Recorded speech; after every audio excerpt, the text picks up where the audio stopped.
Le portrait ce soir nous mène à la découverte de Mohamed Fadiga. À 34 ans, ce jeune homme force l'admiration. Il est éleveur de moutons et vendeur de voitures.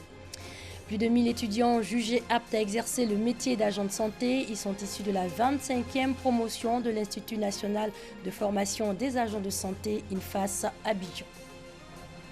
Bonsoir et bienvenue à tous dans cette édition. Il n'a jamais été à l'école. À 34 ans, il évolue dans le secteur de l'élevage, mais pas que. La vente de véhicules fait aussi partie de sa biographie. Le portrait de ce samedi vous dévoile le parcours, la personnalité et les passions de Mohamed Fadiga. Avant d'être éleveur de moutons, le jeune homme était vendeur de compact disques. Nous Sangaré et Pargasso reconnaît portrait. Mohamed est éleveur de moutons depuis 2011. Mais avant de se lancer dans cette activité d'élevage, c'est dans la vente des CD que Mohamed fait ses premiers pas dans la vie professionnelle. J'ai mon beau qui fait l'élevage, c'est lui qui m'a dit, petit, si tu peux, mon beau, si tu peux venir, qu'on parte ensemble au Burkina, aller chercher les animaux pendant les périodes de fête, venir vendre, ça va t'arranger. C'est là que je lui ai demandé avec combien je peux faire. Il m'a dit non, bon, ça dépend avec 1 million ou 1,5 million, tu peux faire là. Dans le temps, je vendais CD. Voilà, c'est dans ça que j'ai pu avoir un peu. Dans le temps, je prenais CD pour me promener, vendre les CD islamiques. Voilà, donc avec ça, doucement, j'ai pu avoir un peu. C'est dans ce quartier de la commune d'Atekoubé que le jeune homme de 34 ans installe sa ferme. La première année, j'ai commencé avec 23 têtes. J'ai perdu 4 dedans. Dans la deuxième année, je suis allé jusqu'en 30. J'ai perdu au moins 2 dedans aussi. Ainsi de suite. Jusqu'à aujourd'hui, en tout cas aujourd'hui, par la grâce de Dieu, au moins 70, 80, 50, 60. Aujourd'hui, cette activité d'élevage connaît une croissance qui semble lui profiter. Sur les groupes comme ça, dans les groupes, il y en a qui les ai achetés tous à 125, 125. Mais 8 mois après, pour les revendre, tu peux les vendre à 250 000, à 280 000. Il y en a qui peuvent arriver à 300 000. L'année passée, j'ai mis au moins 5 millions dedans. Et après la vente, je me suis retrouvé à 12 millions comme ça. Mais pour en arriver là, que de chemin parcouru pour cet homme. Aujourd'hui, marié et père de 5 enfants. Mon beau-même m'a dit que ça ne serait pas facile. Hein? De toute façon, tu vas prendre les moutons au Burkina, venir ici. Ça, c'est 2 semaines, 3 semaines, tu vends, c'est fini. Ça, c'est encore plus mieux que de faire l'élevage. L'élevage, c'est comme ça. Il m'a dit beaucoup de choses. Mais moi, il a dit non. Il dit, je vais tout faire. Et par la grâce de Dieu, je vais réussir. Donc, Dieu a fait aussi. Première année, j'ai perdu beaucoup de têtes. Il m'a dit non, je t'ai dit. Il dit non, c'est rien. C'est Dieu qui a voulu. Et puis, Dieu merci. Aujourd'hui, ça fait mon élevage, aujourd'hui, ça fait maintenant 7 ans. N'ayant pas connu le chemin de l'école dans son enfance, Mohamed ne baisse pas pour autant les bras.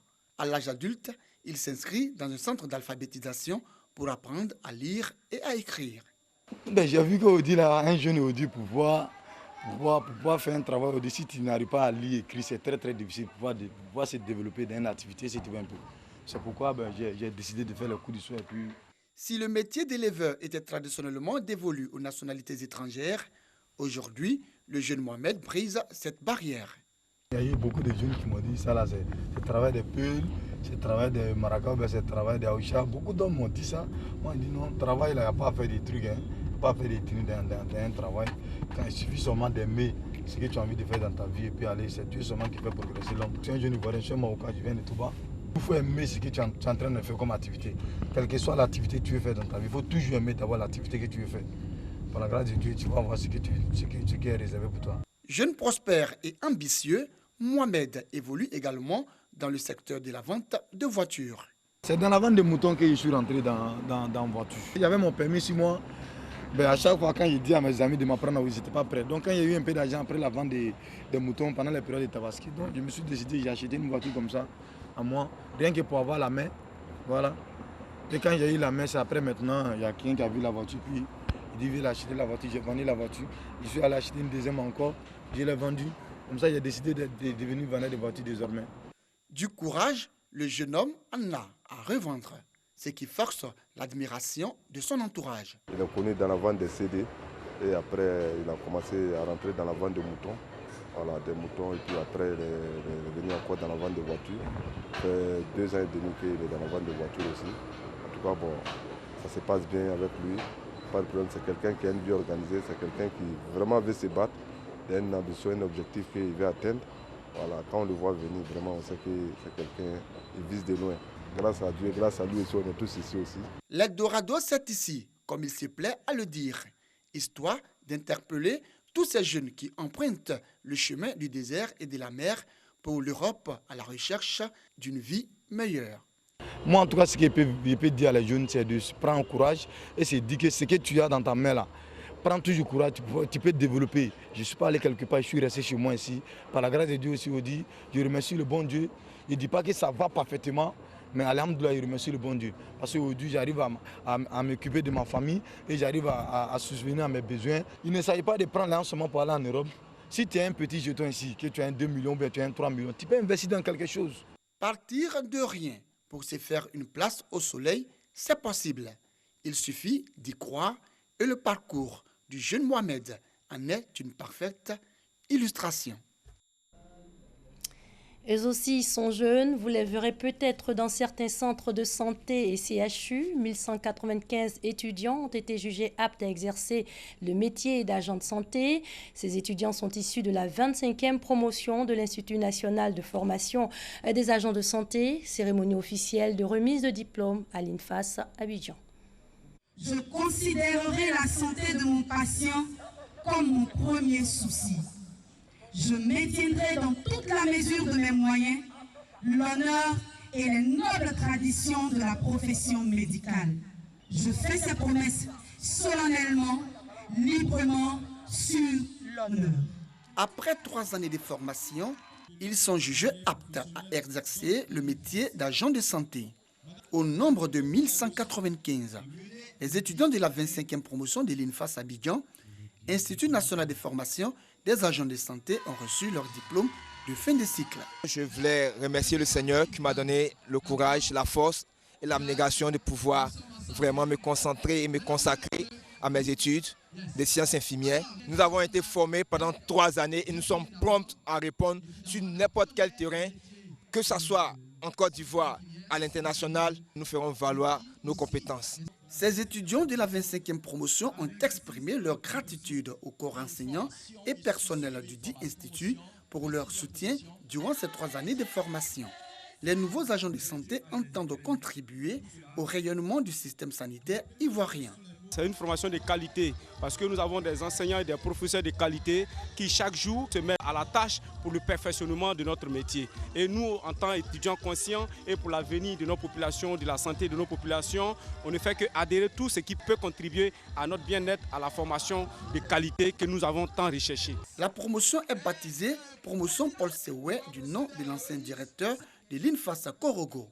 Paul Sewé a invité ses filleuls à s'approprier les valeurs de rigueur, de probité et de travail, lesquelles valeurs leur permettront de mener à bien la mission qui leur sera assignée. Désormais, agents de santé, les étudiants de la 25e promotion de l'INFAS ont passé le relais à la 26e promotion qui tiendra dorénavant les rênes de cet institut national de formation dédié aux agents de santé.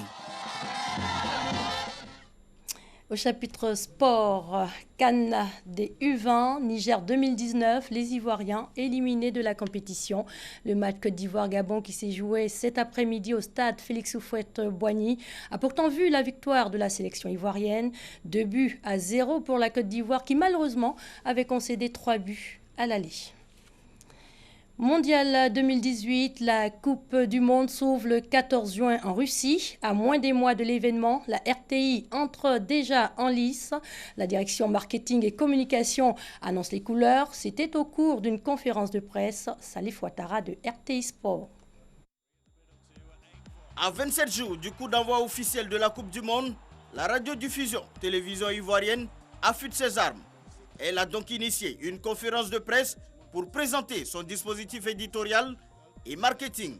Le directeur de RTI 1, Kone Sirikissil, représentant le directeur général Amadou Bakayoko, a salué le travail éditorial abattu par ses différents collaborateurs qui ont sorti une offre vendable pour les 32 matchs à diffuser. Les responsables des différents contenus éditoriaux ont annoncé les couleurs en présentant les différentes offres au public. La parole est ensuite revenue au directeur marketing et communication qui a présenté en compagnie de la directrice commerciale le projet de la Coupe du Monde aux potentiels sponsors et partenaires de la RTI, bien représentés dans la salle. Bonne nouvelle pour la RTI, Kalou Bonaventure et Beugre Yago viennent renforcer l'équipe des consultants sportifs. C'est un grand plaisir face à un grand événement mondial, la Coupe du Monde, événement planétaire. Je suis très heureux d'être sur ce plateau, d'être parmi les consultants. On va distiller la science du football à tous les spectateurs. C'est ma passion, le football. Et puis commenter des matchs de foot, ça me permet de vivre l'événement d'une autre manière. C'est une fierté. Après le succès de la retransmission de la CAN 2017 et des Jeux de la francophonie, la RTI se lance à l'assaut d'un autre challenge sportif. Avec un objectif clair, réussir le pari de la diffusion intégrale des 32 matchs acquis auprès de la FIFA par l'Union africaine de radiodiffusion. La RTI, vous le voyez, sort le grand jeu. Et ce vaste coup de filet sous-régional, plus de 200 personnes ont été arrêtées lors d'une opération de sécurité conjointe Burkina, Bénin, Ghana et Togo. L'opération baptisée Coup d'Algou s'est déroulée du 15 au 18 mai. Elle a permis d'interpeller 52 individus au Burkina Faso, 42 au Bénin, 95 au Togo et 13 au Ghana. Allons à présent à la découverte de ce joyau du musée ferroviaire du Portugal. Le luxueux train présidentiel sort 25 jours par an, le temps d'offrir aux touristes un voyage gastronomique digne d'un chef d'État.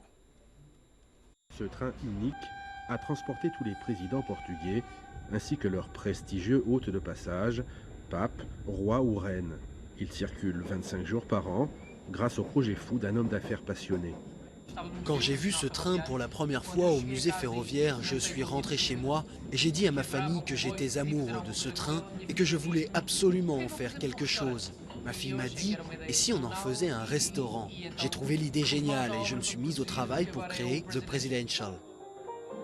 1 million d'euros de restauration plus tard, le train a repris du service.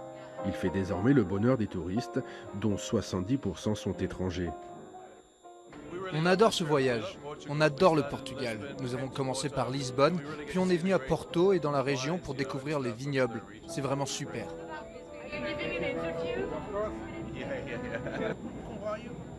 Le train, le douro, les vins, la gastronomie, tout cela rend ce voyage vraiment magique.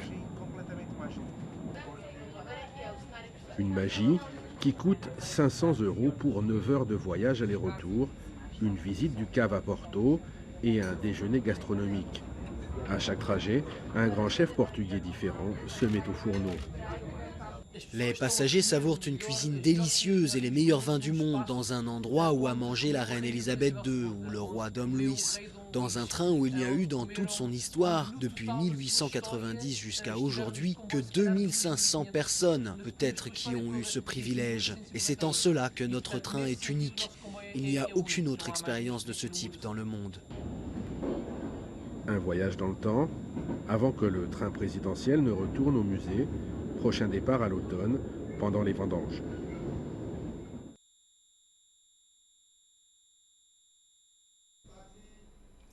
Et on termine avec les images de l'amour. C'est l'un des mariages les plus suivis ce jour, un mariage royal sous l'œil du monde entier.